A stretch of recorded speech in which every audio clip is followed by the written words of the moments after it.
Hello, welcome to the Big Bad Marketing Podcast. I'm Janae. And I am Brooke, and we are two entrepreneurs jumping headfirst into building a business.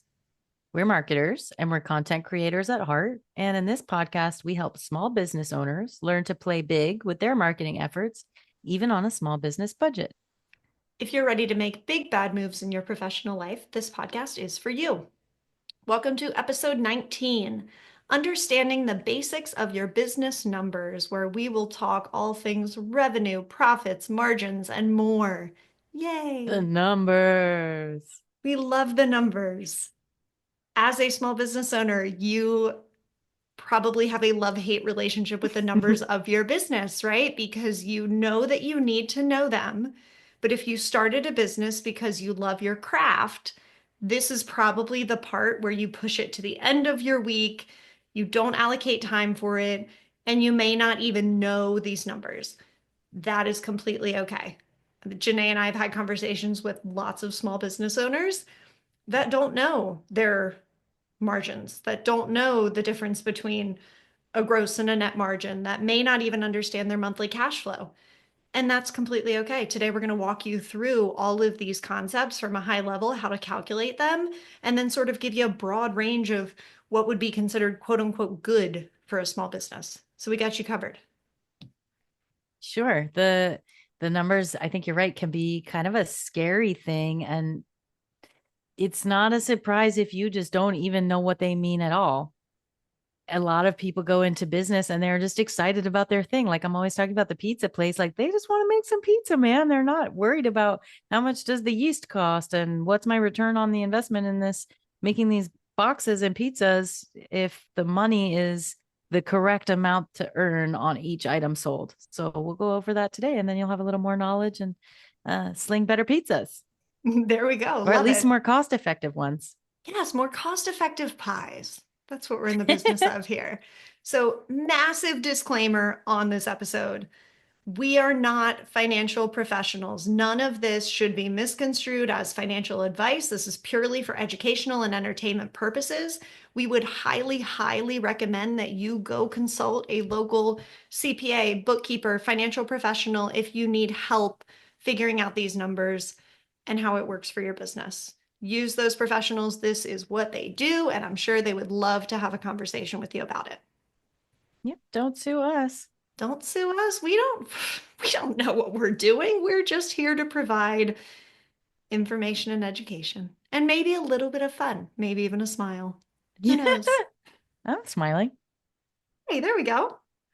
The other thing I think that's important as a caveat is a lot of people come to us. First step is like, I need to do marketing. I need customers in the door. I need to make sales. I need to increase my revenue. And it's like, okay, awesome. We're going to help you do all those things.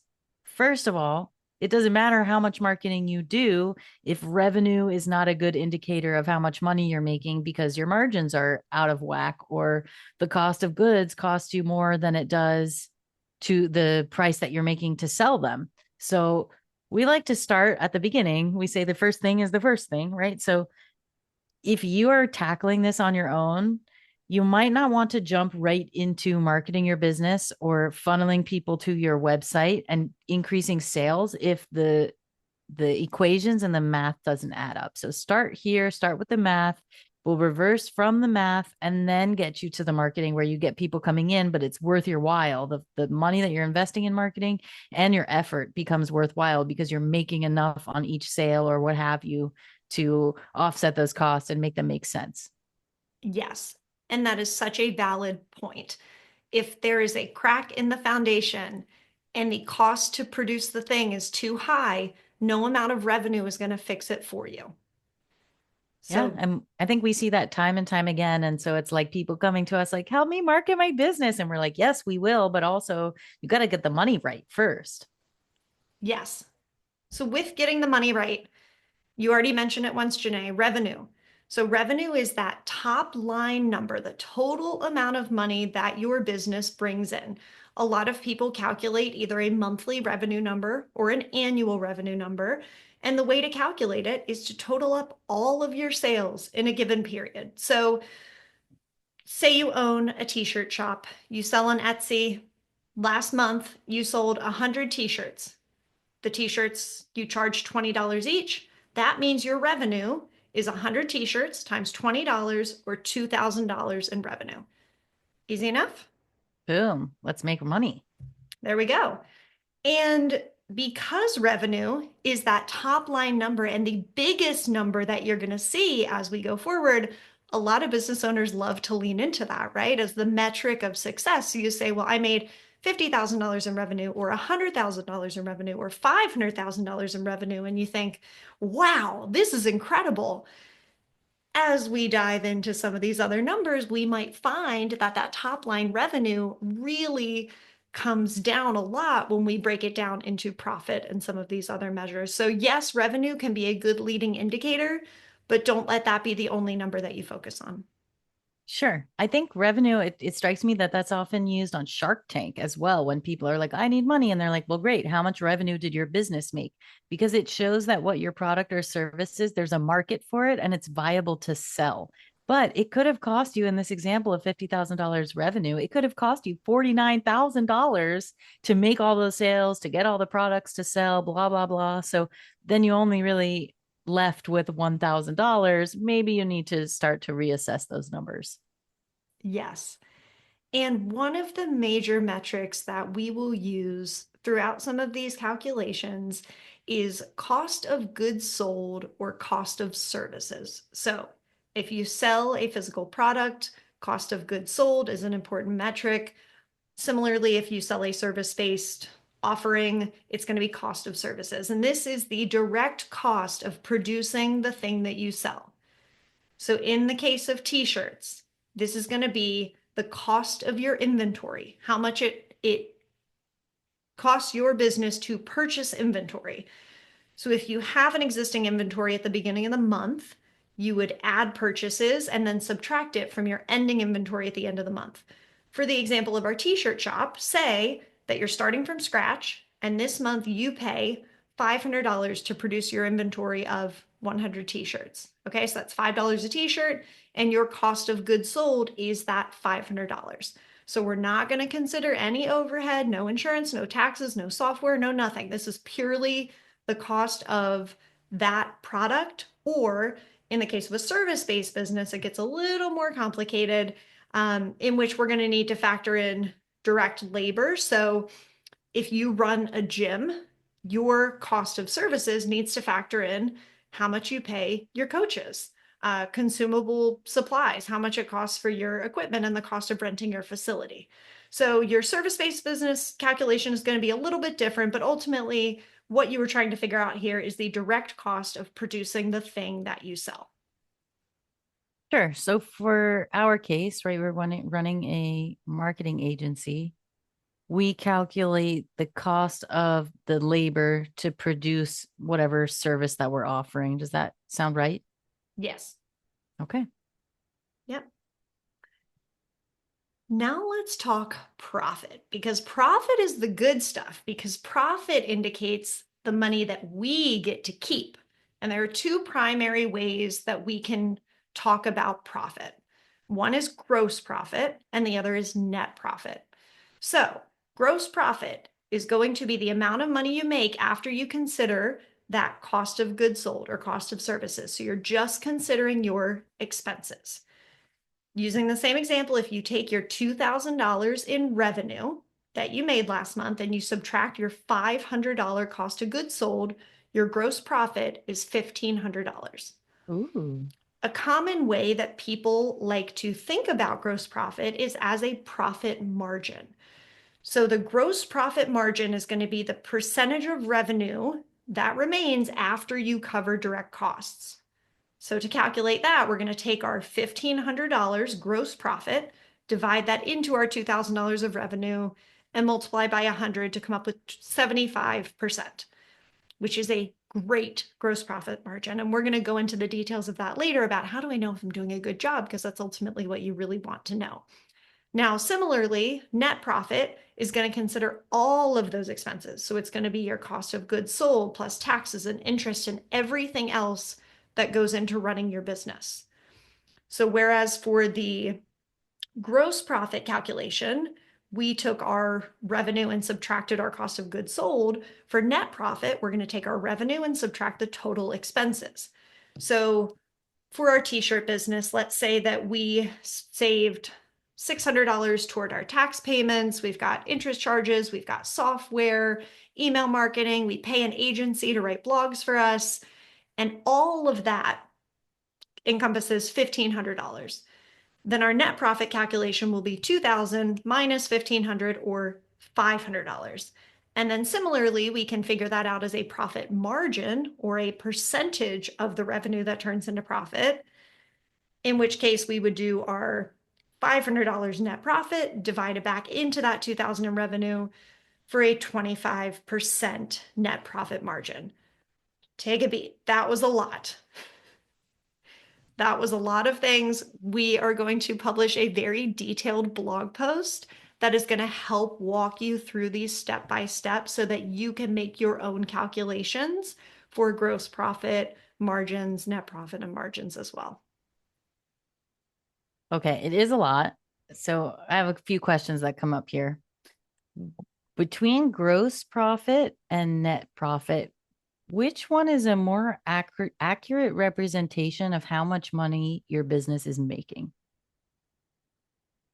As a metric to measure business health and profitability, you want to go with net profit because net profit tells you if after everything, when all is said and done, you're all in expenses, how much you're making once that's done. On the other hand, if you're only interested in how profitable a particular product is for you, that's a really great opportunity to use that gross profit and that gross profit margin. Okay. And then, so what does it mean when someone says our margins are off or we're not hitting our margins? Ooh, we love to say that in business, don't we? And and there's a reason that people talk about margins so much, right? Because margins directly correlate to the amount of money that's going into your pocket. So if you have really small margins to deliver something, it's going to be really hard to sustain your business. And there are sort of some broad numbers that we can use for gross margin and net margin. For gross margin, anything between 30 and 50% plus is generally considered good. Now, there are factors that we'll go into that kind of determine what that good is for your particular business. But 30 to 50% is kind of generally accepted as good. And then for net profit, that number becomes between 10 and 20%, since obviously it's going to be less than the gross margin because you have other expenses to factor in. So those are kind of broad range ways that you could say, okay, if I'm at 40 to 50% for my t-shirt business, I might be in a good place and I can sleep a little easier at night than if I'm at 15% gross margin and 3% net margin, because then I'm probably a little bit hand to mouth and struggling to pay my bills at the end of the month. Okay. And so this is a really important point because I think a lot of people, a lot of small business owners come to us at that point in their journey. They're not necessarily calculating these numbers, but they're coming to us. They are, when we calculate the numbers, they're at that 3% net profit margin, but they don't know that. And they're like, hey, I really need to do something to build up my revenue, to get more business coming in. And this is where we unwind and unravel the situation. And we say, hey, you have a lot of customers coming in. What we really need to do is kind of tickle this and change that so that you are actually profiting more and your margin goes up. Then you don't even have to make as many sales as you are now. You are making more money on each sale. And then you have more money in your pocket as what I'm likening here to take home pay. Like if you're just a person working at a place, they're taking taxes off. They tell you, hey, you're going to make 100 grand a year as an employee here, but then they take off taxes and FAFSA and all kinds of other stuff. That's definitely not what it's called, but all kinds of other stuff comes out of your check. You're definitely the numbers person on this team, by the way. I'm And maybe aware. the acronym person also, but they're taking off all kinds of stuff. And at the end, you're left with take home pay. And I'm going to akin that to like your net net income. This would be your net profit margin. Like after everything is said and done, everything's been paid for that it costs you to run your business. This is how much money you've made. So if you're a solopreneur, like that's the money that's in your pocket, so to speak, which there's Yes. a lot of stuff you can do with that money. But my point is, you are left with that 3% and you're calling us like, hey, I need to get more business. And we're like, okay, that's great. Hold your horses.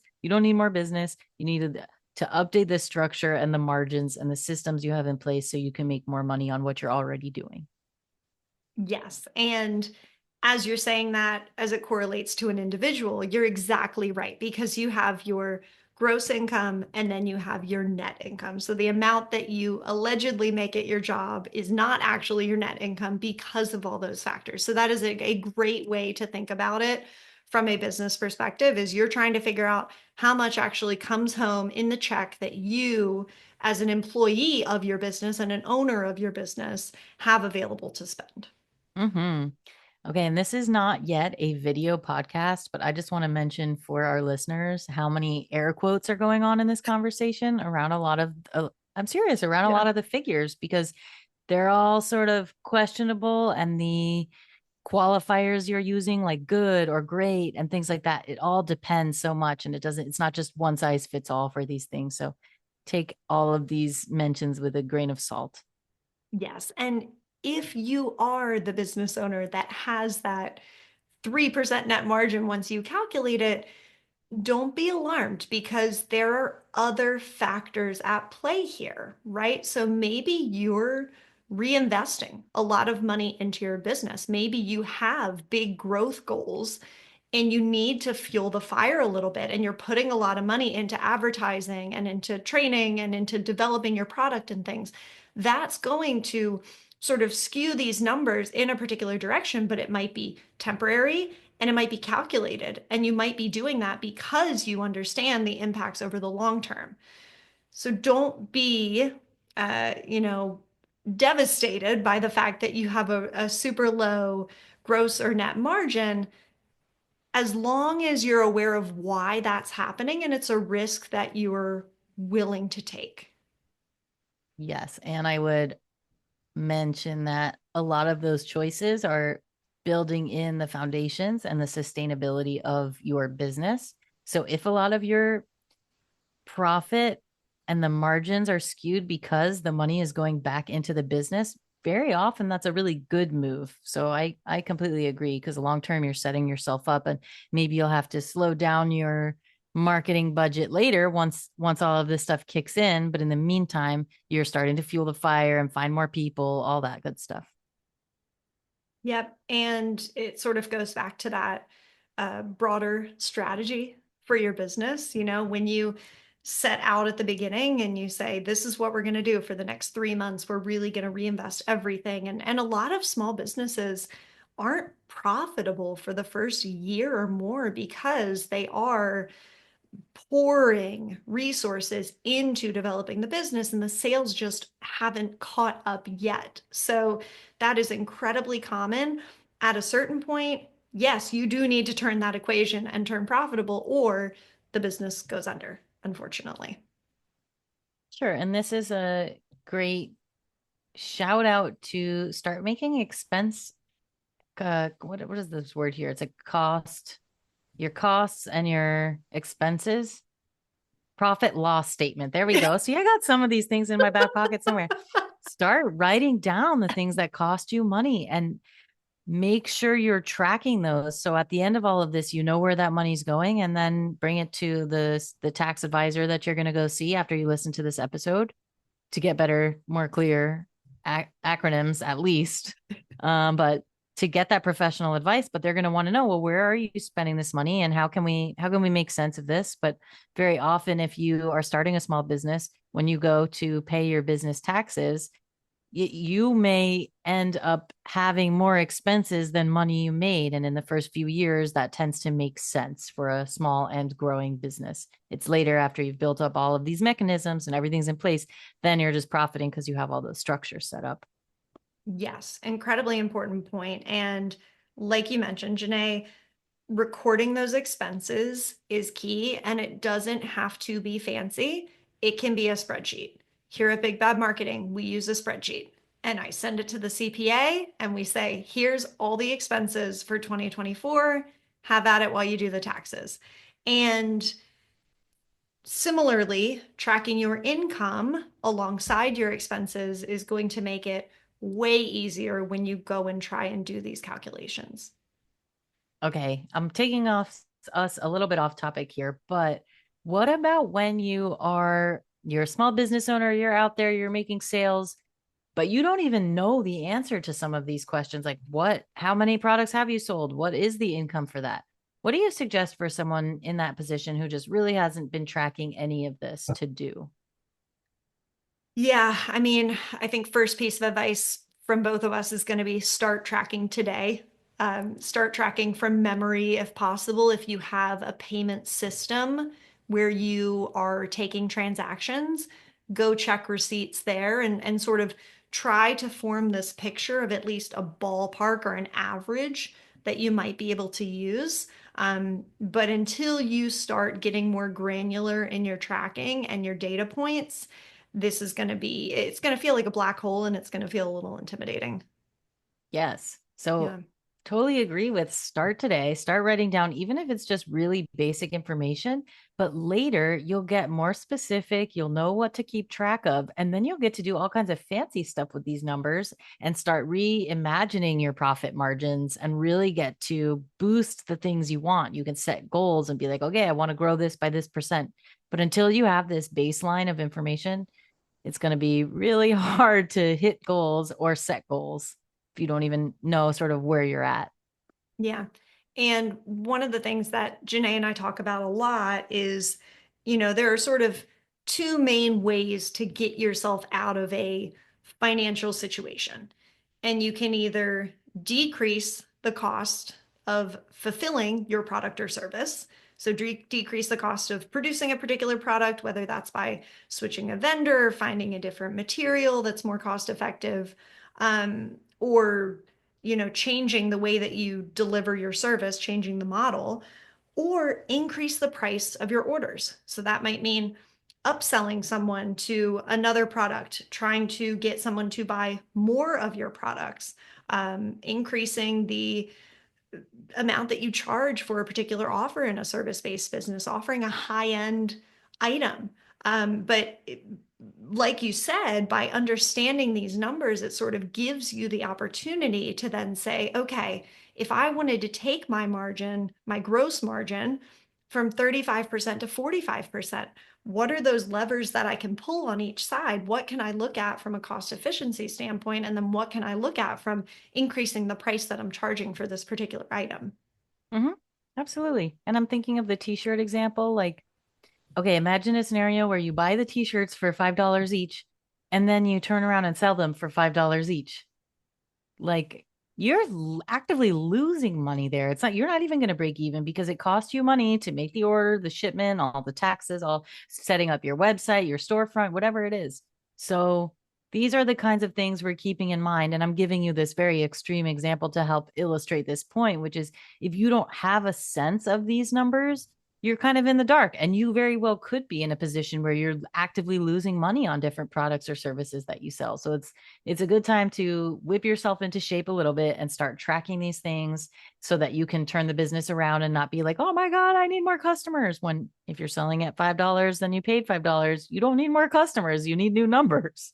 Yes, great point. And it really does let you figure out if you can afford to differentiate on price. Like a lot of times, especially in product-based businesses, it can feel like it's a race to the bottom in terms of price. But if you know your margins and you know your numbers, say we do a little bit of reverse math and you say the lowest that I'm willing to go on this is going to be a 40% margin. I'm at 45%. Let's plug in numbers and figure out, okay, if I went down to 40%, what am I charging per product? And it sort of lets you finagle the math in that way to say, you know what? Maybe instead of lowering my price, I need to increase my price and increase the value of what it is that I'm offering. Maybe I want to be the premium brand and I don't want to be involved in that race to the bottom.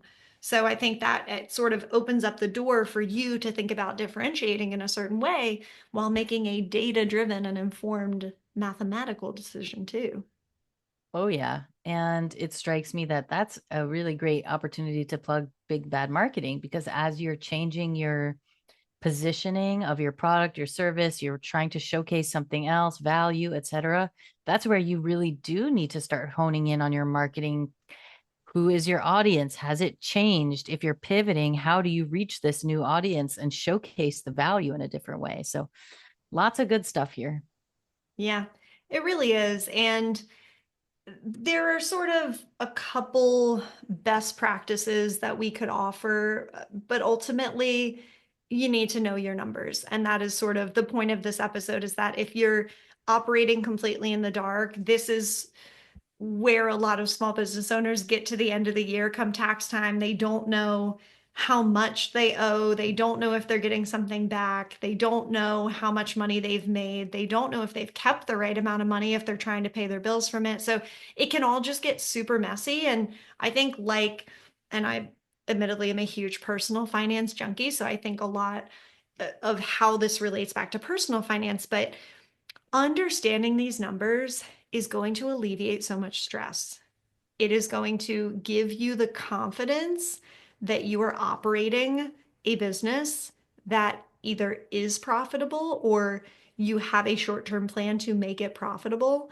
And that is, you're going to sleep easier at night as a result. Take the cloud of mystery away.